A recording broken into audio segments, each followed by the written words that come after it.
From Vancouver, we present Episode 2 of The Kraken Wakes, a serial adapted by Eric Cameron from the novel by John Wyndham. The Kraken Wakes, Episode 2.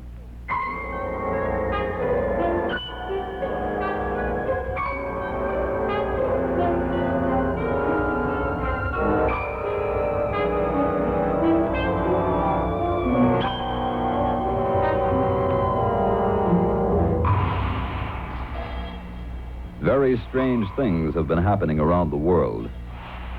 First, there was the appearance of hundreds of mysterious fireballs, fuzzy red objects that shot across our skies and plunged into the deepest parts of the oceans. Some were destroyed by guided missiles, but no fragments were recovered because they exploded over the water. Then a Royal Navy ship was sent to the Caribbean for deep-sea exploration. Disaster struck just as the two-man crew of the bathoscope sighted a large oval shape circling the diving chamber 7,000 feet down. The steel cables were severed by unusual means, which experts compared to the intense heat of a cutting torch. Unmanned diving chambers were lost elsewhere in the same way. An American ship doing deep-sea research off the Philippines suddenly blew up when a strange kind of lightning completely enveloped the vessel. Months later, another ship on deep-sea explorations vanished without a trace near the Aleutians. Some British and American researchers have connected the losses of diving chambers and ships with the mysterious fireballs. For 3 years, the research teams have looked for clues and tried to develop theories. But what has happened was only a prelude to even more unusual and disturbing events. Mike and Phyllis Watson are commissioned by the English Broadcasting Company to prepare a documentary, but official sources are reticent about revealing all the government knows about the affair.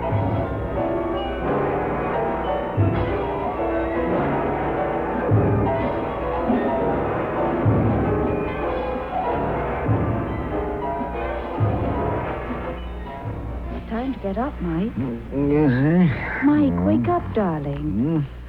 Here, look. Take a look at the front page of this newspaper. What's happened? Well, the Americans have lost the destroyer off the Philippines. A destroyer? That's the 6th ship in less than 3 months. 6 down. How many more to go, I wonder? Turn to page 5. You'll find that the Americans lost their patience along with that destroyer. They're going to use atomic bombs. Do you suppose we might be able to get Captain Winters to do some wangling? No. Winters has a certain amount of influence, but the atomic bomb thing's an American show. Well, it was a thought.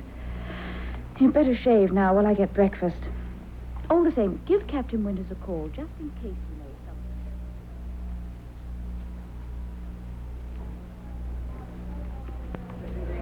something. Now for the wine. Do you have any preference, Mrs. Watson? Oh, I know as much about wines, Mr. Mallaby, as I do about cars. Oh, that reminds me, Phil, you know... Please, Mike, not in front of such illustrious company. Illustrious? Mallaby and me? We're just a couple of hard-working journalists. You're too modest, Mr. Burnell. Phyllis has been in a spin for the last couple of days at the prospect of dining with John Mallaby of the Tidings and Stuart Burnell of the Sentinel. You flatter us. Now, what do you say to Chateau Margaux, 1962? Excellent. John, you'd started to say something about it being necessary to postulate an intelligence responsible for the fireballs and such. Yes, Stuart. It's been the reluctance to postulate an intelligence that's been the chief stumbling block. I'm no Bocker champion, but however we feel about his theory, Bocker does tie in more factors than anyone else. Excuse the interruption, but the introduction of this Bocker element has me all at sea. Oh, sorry. We took it for granted that the name of Alistair Bocker was not entirely unknown to you. Oh, it's not unknown, being such an eminent geographer. We didn't know that Dr. Bocker had come up with a theory to account for the fireballs and the sinkings. It was presented to the Admiralty at least a year ago. Captain Winters never so much as mentioned it. Quite likely he never got to see it. Because Bocker is Bocker, the memorandum succeeded in getting itself read at some quite important levels. But that's as far as it went. Now, the gist of Dr. Bocker's argument was that the fused cables and electrification of certain ships must be regarded as indisputable evidence of intelligence at work in certain deeper parts of the oceans. He also insisted that because of the extreme conditions of the environment, no intelligent form of life could have evolved several thousand feet down. At the same time, Bocker said we must assume that no nation is capable of constructing mechanisms that could operate at such depths in so many places. So whatever it is, it must have evolved somewhere else. Yes. Let's say on a large planet where the pressures were normally very high. They selected Jupiter as being most likely to fulfill the conditions of pressure. Imagine the splash that would have made in the pages of the Tidings and the Sentinel. That's just what I thought. You see, when Bocker got nowhere with their lordships at the Admiralty, he withdrew his memorandum and presented it for the personal consideration of William Harding, my managing editor. Harding tactfully returned it with a polite note. The editor of the Sentinel did the same. Much too sensational. I wonder why the Daily Tape or the Lens hasn't printed it. Well, isn't it just their stuff? Oh, what about the American tabloids? The Tape very nearly did publish it. Only Dr. Bocker said he'd sue them if they mentioned his name.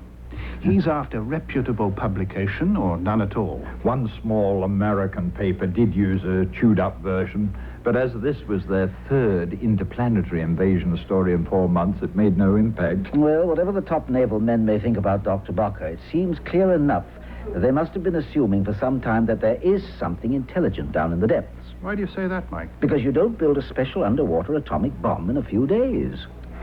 But is it really too late for some such friendly approach as Dr. Bocker wanted, I mean? Well, there's only been one bomb exploded. If there isn't another, the things down there might think it was a natural disaster, a volcanic eruption or something. It won't be just one bomb. And it was always too late, my dear. Can you imagine us tolerating any form of rival intelligence on Earth, no matter how it got here? Why, we can't even tolerate anything but the narrowest differences of views within our own race. I'd like to interview Alistair Bocker one day. He could fill in a good many pieces of the puzzle.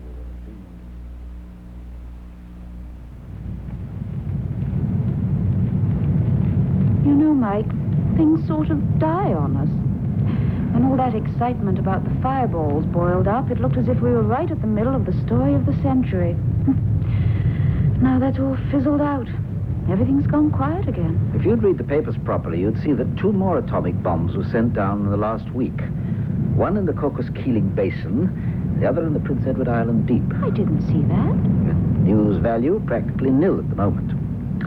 You have to read the small print. Well, it does show that they've not shelved the whole thing. The Navy, I mean. Apparently not. Oh, is that why you arranged the luncheon date for me with Captain Winters? I'm to play the Matahari game, am I? Yep, only up to a point, mind you. Dear, the way I have to work.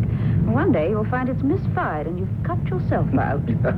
Darling, you know you thoroughly enjoy yourself. Well, the captain's a very attractive man. It was such a lovely little out-of-the-way place. The Dover sole was marvelous, and their cheeses are scrumptious. What did Captain Winters have to say? Oh, lots of nice things. But passing from the really important to matters of more worldwide interest. Well, the general flap seems to have worried the authorities. It's unsettled people. The brass is uneasy that what is just an excitement now might suddenly turn into a large-scale panic. Have their investigations made any more progress? Captain Winters didn't actually say they hadn't, but what he said implied it. What about the atomic bombs? He says they're out. Well, for the moment, at any rate. Why? Well, you can only use them in isolated places. And even then, the radioactivity spreads widely. They kill an awful lot of fish and make a lot more radioactive.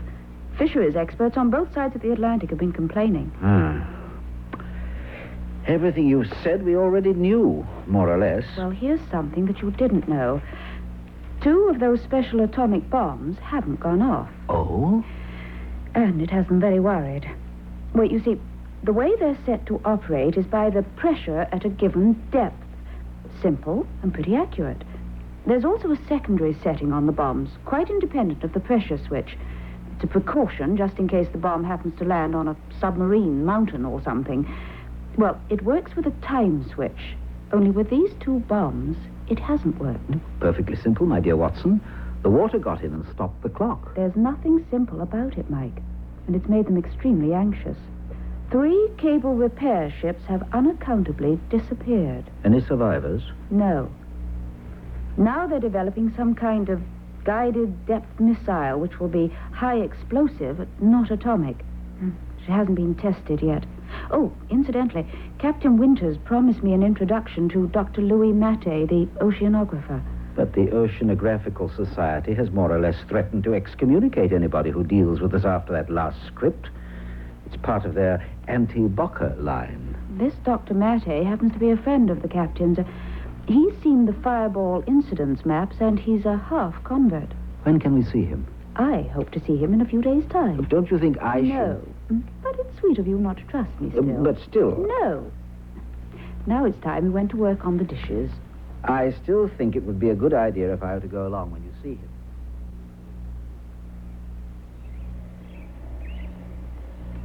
What a lovely garden, Dr. Mattei. It must be inspiring to work in such attractive surroundings. Well, we located this branch of the Institute here because of the many highly sensitive instruments we have. To be well away, that is, from vibrations caused by traffic, jet aircraft, and so on. Oh, these are gorgeous roses. Oh, you must take some home with you, Mrs. Watson. No, I wouldn't dream I of it. insist. Do you mind if we sit on this bench in the sun? By all means. I love the sun. So do I. Well, now, to get back to our topic. Before I comment any further, I must make it quite clear to you that any material I might supply must remain strictly anonymous in origin. Agreed? Of course.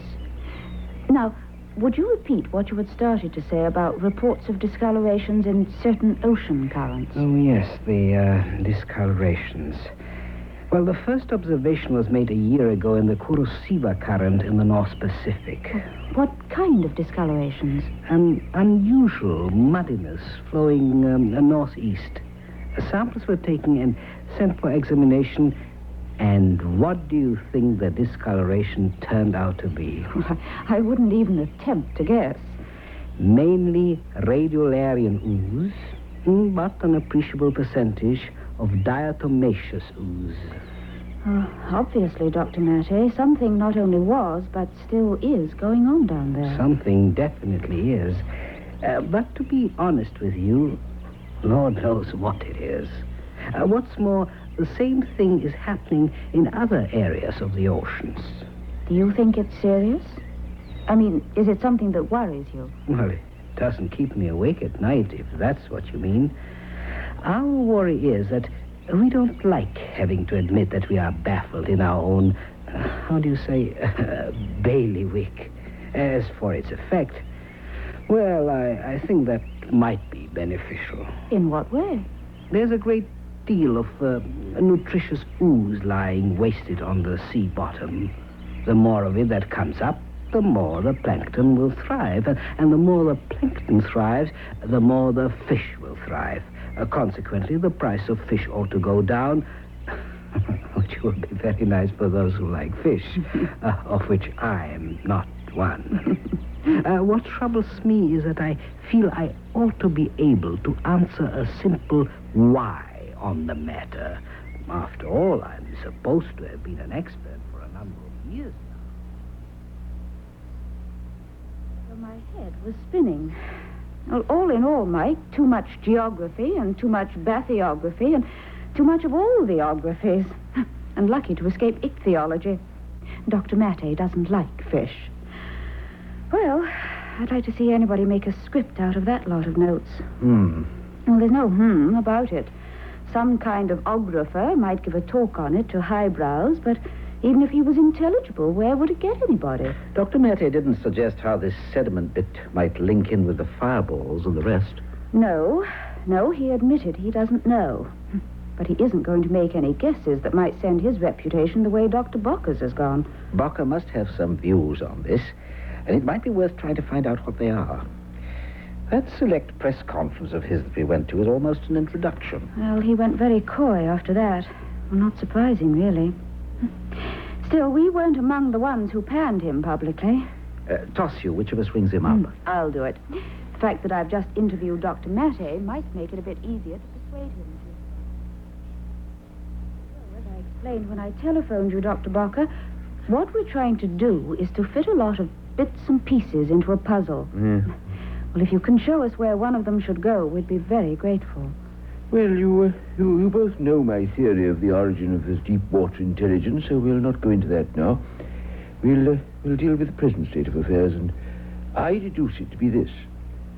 Having settled into the environment best suited to them, these creatures' next thought would be to develop that environment in accordance with their ideas of what constitutes a convenient, orderly, and eventually civilized condition. May I ask how you arrived at that conclusion? You see, because they are pioneers, colonists. Ah.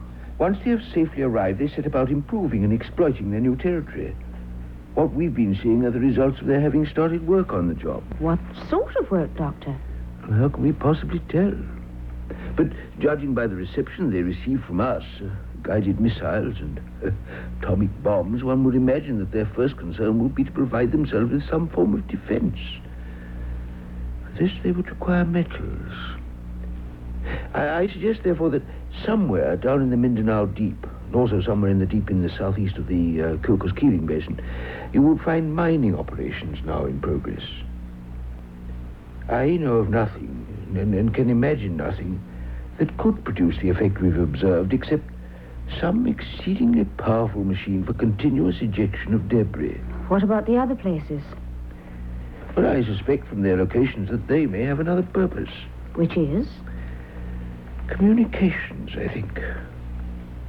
So, on this map, you can see the Romanche Trench in the equatorial Atlantic. Yes. It's a gorge through the submerged mountains of the Atlantic Ridge. Uh-huh. Now, when one considers the fact that this trench forms the only deep link between the eastern and western Atlantic basins, it seems more than just a coincidence that signs of activity should show up there. And the activity strongly suggests to me that something down below is not satisfied with the natural state of the Romanche Trench. If there were prospects of using it, it would be an advantage to clear the trench of ooze deposits down to a solid bottom. Now, does it not strike you that for a creature of the depths, a tunnel connecting the deeps on either side of the isthmus would offer advantages almost identical with those that we obtained from the existence of the Panama Canal? Those are fascinating theories, Dr. Barker. You've given us plenty of food for thought. Yes, but not indigestible, I hope. Since you're following this along, you've probably heard of 2 atomic bombs that failed to go off. Yes, we have. Have you heard that there was an unsponsored atomic explosion yesterday? Was it one of them? Well, I hate to think it could be any other atomic bomb. But the odd thing is that though one bomb was lost off the Aleutians and the other in the Mindanao Deep, yesterday's explosion took place off Guam. But that's miles away. Yes, a good 1,200 miles away. It's incredible. You see, I'm not the alarmist type, and I wouldn't want to feel that I was contributing to the current uneasiness in official circles. However, I'm perturbed by a certain ominousness in the speed with which our unidentified visitors took up the defensive. As if they might have expected something of the kind and prepared for it. Then what would you propose as the next stage? What really remains to be seen is whether the natural obstacles that now separate us will defeat their abilities, as they almost defeat ours. And if they do not, then how can we meet them when they come? You really believe we might have to fight them? Given 2 intelligent species with differing requirements on one planet, it's inevitable that sooner or later one will exterminate the other. That has a very grim Darwinian sound. Eh? You said inevitable. Do you really think that? Well, we can't both inherit the Earth. Have you developed any theories on how we can defend our civilization? No. No, I expect that the weapons to be chosen will be dictated largely by the time, place, and nature of the need. And if I seem pessimistic, it's because my belief in the essential good nature of my fellow man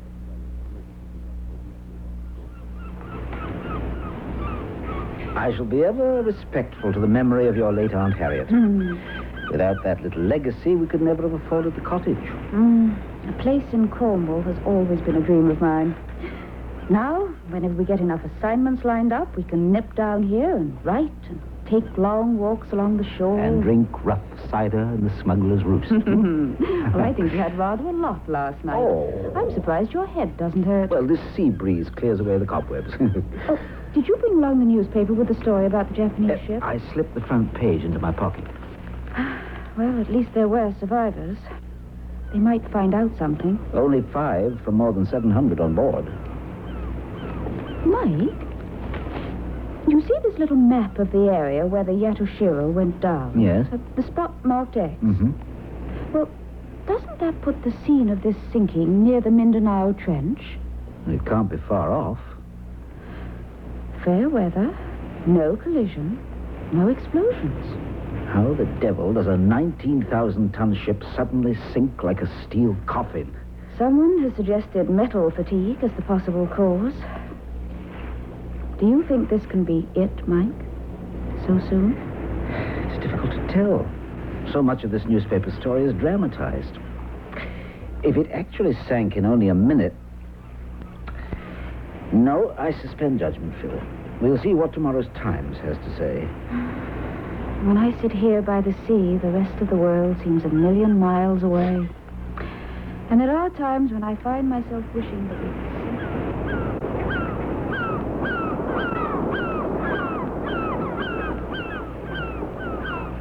Oh, it is the right place. I was just telling Harold it couldn't be because Phyllis did say it was called Rose Cottage. And, well, where are the roses, Mike? I'm sorry, Tuny. We shall really have to grow some. Well, let's go in. Phil has the kettle on. If the weather holds, we should be able to manage with a bit of a walk. Oh, do have some more ham, Harold. I won't say no, Phil. It's excellent. Good. By the way, how is the metal fatigue theory going down with your engineering firm? No, it's not pleasing our people. I didn't think it would. Help yourself to the salad. Thank you. Metal fatigue. Oh, you don't mean to say that people here really believe all that stuff about metal fatigue causing that Japanese liner to break up and sink? Well, why not, Tuny? There's nothing very new about the idea of metal fatigue. And it's practically official now. Oh, Mike, surely you don't believe official statements anymore? Of course they had to make some kind of statement or else do something about it. Well, it's pretty much like Munich and so many other flim-flams. Oh, come, Tuny, I'd not go so far as that. Well, near enough. If they can do it once and have the whole thing explained away for them, they'll just be encouraged to do it again and go on doing it. We ought to have called their bluff months ago. Whose bluff? Oh, you know what I mean, Mike. All this story about things in the sea and those fireball things and all that silly stuff about Martians and so on. I don't recall anything about Martians. Well, Neptunians, it's the same sort of thing.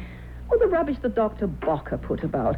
I can't think why he wasn't arrested long ago. Nowadays, we don't arrest people for suggesting scientific theories. Well, I happen to know from somebody who used to know him that Bocker joined the Communist Party when he first went up to the university. And, of course, he's been working for them ever since. Oh, Tuny. Well, he didn't invent it. I don't mean that. No, the whole thing was thought up in Moscow. And they just used him to put it across because he was influential. And he did it very well. That story about the things in the sea was all over the world, and a lot of people believed in it for a bit. But, of course, Barker is done for now. Of course, that doesn't matter to them. They do that to people. He was just wanted to lay a foundation, you see. Are you saying that the whole thing has been engineered by the Russians right from the beginning? Well, of course. Quite a long time ago now, they had their first try with the flying saucers. But that didn't come off because most people didn't believe in them. Oh. So this time they improved it. First, they sent out the red balloon things to puzzle people. Then there was all this business about things down on the sea bottom that Dr. Bocker helped to spread. And to make that more convincing, they cut some cables and even sank a few ships. What with? Well, with these new midget submarines of theirs, the same kind that they used on this Japanese ship. And now they'll just be able to go on sinking ships because once people have seen through this metal fatigue business, they'll just say it's being done by the what's-its in the sea. And as long as people believe that, there'll be no popular backing for reprisals against the Russians. So the metal fatigue idea was just to keep people quiet. Exactly, Phyllis. The government doesn't dare admit that it's the Russians, because then there would be a demand that they should take action. And they can't afford to do that with all the red influence there is in the world today. But if they officially pretend to think it's these Bocker things, well, then they'd have to pretend that they were doing something about that as well. And that would make them look pretty silly later on when it's all exploded. One of these days, I'm likely to discover that my wife's employed by the Secret Service. Oh, Harold, as a public relations man, it should be easy for you to see that what I am saying is simply down-to-earth logic. And this is the government's way out of a sticky dilemma. Obviously. And as it's only a Japanese ship that's been sunk, it's all right, for the moment. But it won't last long. We can't afford to have the Russians getting away with this kind of thing. I think Tuny lays it on a bit thick. But I can see a busy time ahead for me. Months of writing stuff to prove that none of our products can possibly suffer from metal fatigue. What's it matter, Harold? They'll have to use your product. Oh, I know that, but all our competitors will be saying how their goods aren't affected by it. So it'll look bad if we don't do the same. Also, you notice the shipping shares? Yes, sinking lower every day. That isn't good, Mike.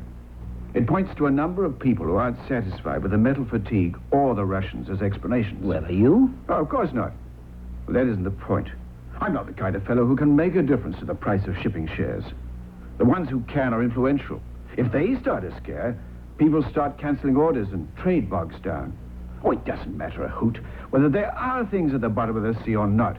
What does matter is that if people swing back to thinking there are, if they do, we'll have one hell of a trade recession. Well, if you do happen to have any money in shipping, Harold, I should take it out and put it into aircraft shares. I know you and Phil have been specializing in this thing and following it along. Have you any solution? No, I'm afraid we don't. Oh. Oh, we're just in time to catch the news broadcast. I'll turn it on. In a very brief statement issued by the Home Secretary that the ship had been lost at sea about 3 hours ago. No details are available as yet, but it is feared that the list of the missing may prove to be very heavy. A modern vessel of 90,000 tons, the Queen Anne was the current holder of the transatlantic record. Several ships are racing to the spot where the sinking occurred in the hope of picking up survivors. I'm sorry. I couldn't take any more. Oh, that lovely ship. And you think Martians did that?